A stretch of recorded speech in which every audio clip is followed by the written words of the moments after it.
தினம்தோறும் விளக்கேற்ற நல்ல எண்ணெய், இதயம் நல்லெண்ணெய். கருணை அருள் பெருஞ்சோ.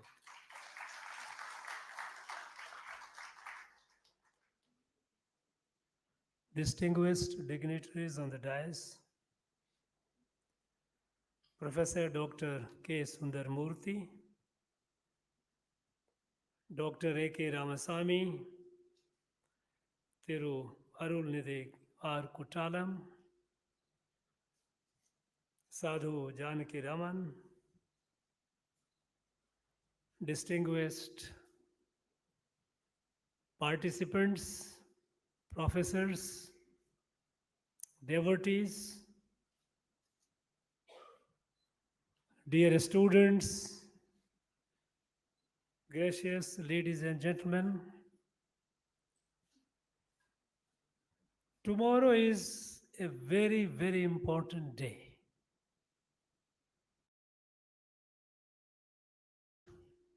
Is an important day in our history, because on this day the divine appeared on this land, whom we call or know as Swami Vallalar. Tomorrow is his 202nd anniversary of avatar, and we are here to celebrate, to talk, to share his teachings, his life and work.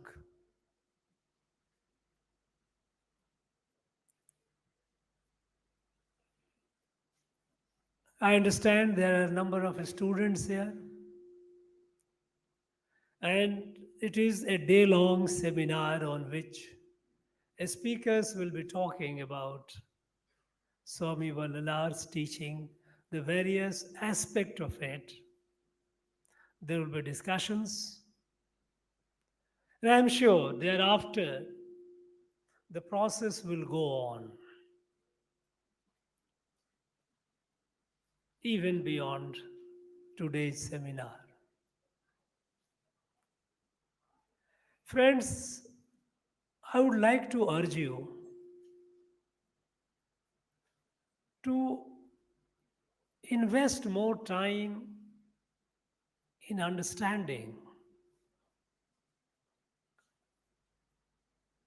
Swami Vallalar's teachings, of course, but also the circumstances, prevailing circumstances in which Swami had to appear. Because if we understand the backdrop, the context under which he appeared, we will be able to better understand what he taught us and what should be our mission in life. You know, in our country, Bharat, for thousands of years there has been a tradition. And even in Bhagavad Gita, Lord Sri Krishna has stated that whenever there is a crisis in the world, whenever there is sharp decline in values in the society, when the people ceases to be virtuous, and when there is a hatred, enmity, violence, all the wrong things around, it disturbs the very balance of creation. This is what is called rise of adharma. And then divine appears to correct it. Bhagavad Gita Sri Krishna says, Yada yada hi dharmasya glanir bhavati Bharata abhyuthanam adharmasya tadatmanam srijamya. Whenever there is a decline of virtue, decline of dharma, means dharma is what? Dharma is respecting every being as what Swami Vallalar taught us. When we heard everyone, his famous Vakya, Vadiya Pari, Kandapodelam Vadinen. When a blade of grass withers, my heart pains. So that connect with the entire creation. If we realize it, then we respect each other. We live in harmony. We treat every human being as brothers and sisters. Also, every being, plants, animals, every being as part of our family. When we lose that sense, and lose that sense to an extent that we start just fighting with each other, destroying the environment, a crisis emerges. And that balance, and that's it. What is that? That is what is called rise of adharma. And then divine incarnates, appears in human form to correct the balance, restore the balance. In 1823, when Swami appeared on this land, you must study what was the prevailing situation. Why did Swami appear? Then you will be able to understand better the meaning of his message, what he taught us. That was a time when we were all enslaved by foreign power. They were playing havoc with our life. All kinds of exploitations had begun. They were dividing our society along all possible lines. And it was a miserable life. I would urge some of the young students and researchers, go to our archive, a state archive. You will find evidence of all those atrocities which the British were committing. I was shocked that 1839, 70,000 people of this place, it was Madras, 70,000, imagine, 1839, what was our population? The entire population of Bharat was hardly about 10 crore or so. 70,000 people signed a petition and gave to the British governor, Madras governor. And what was the petition about? The petition was a pleading to the governor against a discriminatory policy which the British had adopted in admission to school. They had closed all our native schools and they had set up English schools and they had made it a condition that for admission in the school, a child has to be baptized. To some of you, it might look as shocking. We have forgotten. We have forgotten the kind of, imagine, to what extent people must have suffered that 70,000 people at that point of time. They got together, signed a huge petition. Petition is only one page where the appeal is made that, look, our forefathers for thousands of years have been following a tradition, a faith. Please don't force us or our children to change their faith. Allow them admission without change of faith. But the signature is voluminous. We got a copy from London archive because the signature copy petition is here, but signatures they have taken it in London. But we got a copy. Now, this is one example to tell you what was the situation at the time. Society was divided. You have a lot of social discrimination was prevailing. At that time, a society which had fallen sick through all kinds of atrocities from outside and distortions within, that divine had to appear to correct it.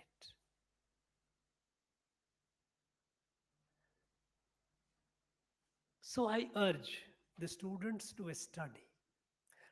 I would like more research. I am not aware, at least I have not found, in any of our universities there is a Swami Vallalar chair.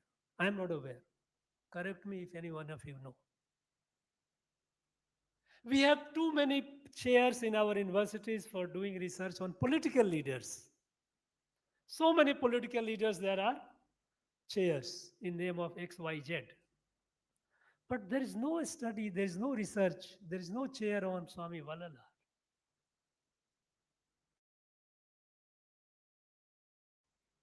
At the time when he appeared, we can understand that he was in a very tough situation because the entire British administration was against him. They didn't like him because he was telling something, he was uniting the society. He was spreading the message of brotherhood. The society which was divided, and some of our brothers and sisters were treated as untouchables, he was bridging the gap, bringing them together. It was not a good thing for the British. They wanted the society to remain divided. We can understand that so long Bharat was enslaved. Bharat was a colony. Okay. We couldn't do much. But even during those times, Swami Vallalar established to spread the message. He established schools. In his schools, there was no discrimination. Everyone from every community, caste, creed, whatever it is, they all sat together and studied. And you know what he focused on? Because British had again started destroying our identity, our culture, our heritage. They had begun practically closing our schools, Tamil schools, and encouraging English. Swami Vallalar set up a number of schools for teaching Tamil and Sanskrit both. Swami was a great scholar of Sanskrit as well. So that our ancient wisdom, our ancient values are preserved. But after independence, unfortunately, we seem to have forgotten him. And I thank those committed people. Though he lives in our heart, yet in public space, we don't have much to celebrate Swami Vallalar. So I thank this Vallalar mission and all these people associated with Suddha Sanmarg to carry on his teaching, carry on his mission in his own limited manner, with limited resources. But what is needed is much higher, much escalated, much more. Unfortunately, in our state, this movement, which was what Swami Vallalar had started, was a socio-spiritual movement. A socio-spiritual movement to reform the society, to create, restore the balance, and create harmony. After independence, it was hijacked by politics. A politics, it never unites. Politics by nature is centered around power. Every politics is a nature. It has unfortunate part it is, but the fact is that politics is about power. And when it is about power, what is called a zero-sum game. That if I have it, if I have it, you will not have it. If you have it, I will not have it. That is zero-sum game. What Swami wanted is win-win game. Everyone has it. But that cannot be achieved by politics. Unfortunately, our politics here in our state, it hijacked the social movement which was started, socio-spiritual movement which was started by Swami Vallalar. Because Swami Vallalar talked that every being is divine. Even that blade of grass is divine. But in politics, there is very little room for divine. And in fact, here we have politics which doesn't accept divine at all. It calls it irrational, unscientific. So, Vallalar went into background. Look at our neighboring estate. I am telling because you are young students, I am trying to provoke you to research. In our neighboring state, Kerala, things were not better. Kerala was almost equal in discrimination, all kinds of problems that we faced. But Kerala, much later than Swami Vallalar's appearance, a social movement began when Sri Narayan Guru started the movement of social reform. Politics did not hijack it. It remained a socio-spiritual movement. Today, in Kerala, we don't hear any incident of social discrimination or any untouchability incident. Here in our state, we read the newspaper every day. Atrocities being committed. Because that socio-spiritual movement was hijacked by politics. And politics, for their own reason, will ensure that what feeds politics, what gets vote, it must continue. They are not sincerely interested in removing social discrimination. They may talk any amount of it, but they will not, because their interest lies in remaining this divide. Now, what is needed today is we need a socio-spiritual movement here. Movement to carry the message of Swamis. We need for that movement intellectual energy, a spiritual energy. We need more number of students doing research, PhDs. I do not know how many PhDs we have on Swami Vallalar. We have hundreds of PhD, thousands of PhD. I was shocked. When I came as a chancellor of the universities and I wanted to know how many PhDs, what is the performance of our universities, I was surprised that since 2001 to 2020, we have more than 6,000 PhDs on 3 or 4 political personalities of this place. I would not like to name, you know it. PhDs after PhDs on these 3, 4 political persons. I did not come across a PhD on Swami Vallalar. There might have been some odd guy to which I am not aware, but certainly not in the limelight. We need to have many researchers who research on Swami's work. In fact, if you go towards northern side, on a spiritual, socio-spiritual leaders, you find numbers of PhDs. There are thousands of PhDs on Swami Goswami Tulsidas. Thousands of PhDs.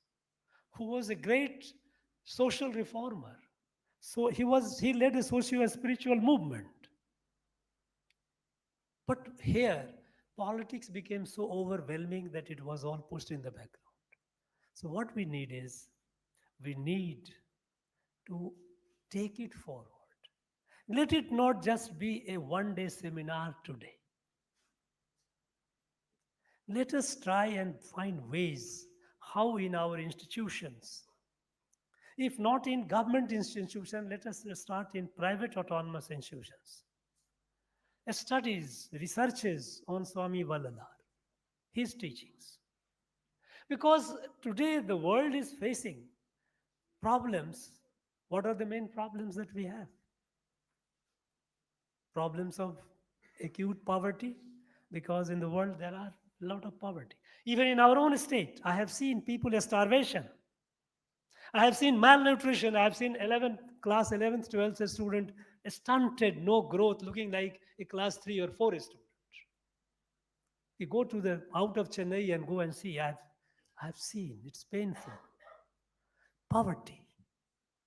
Problem is environment, climate crisis.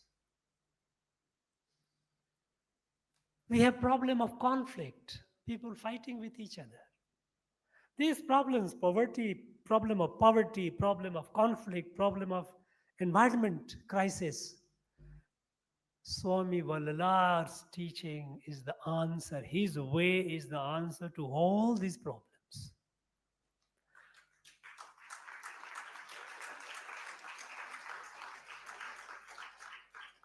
But then we need to articulate with a force, simply saying, Swami said so. Your voice will not be heard. We need committed people in the academia. We committed people in industries, committed people in all walks of life, committed to the teachings of Swami Vallalar, and take it forward. We need more and more studies. His teachings could be confined to a few volumes, but those volumes are seeds. After all, our Vedas are how many Vedas? But what has come out of it is countless. So Swami's teachings are like seeds. From that seeds, each seed is capable of producing huge, huge trees.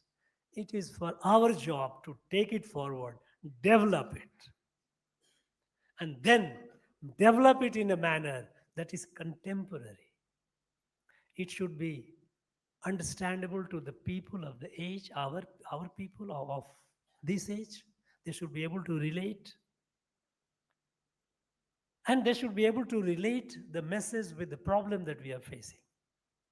If we do that, we will not have social discrimination. We will not have poverty. We will not have conflict with the nature. We will have all-round harmony. That will be the true tribute to Swami. And that must be the mission of our life. We are gathered here, but I would like each one of you, especially our young friends, to take the message and think in what all way we can take it forward. I am sure you will do it, because The fact that you are present for this, on this occasion, to listen about him, to talk about him, to share about him, it shows your commitment. Take it forward. I'm sure you will do it. I wish this today's seminar to be very, very productive, very, very fruitful, and it should show the path into the future. How do we move on hereafter? Because this is the first step. I would take it as a first step. Journey is long one, but every long journey begins with the first step. Let today's seminar be the first step. Thank you very much.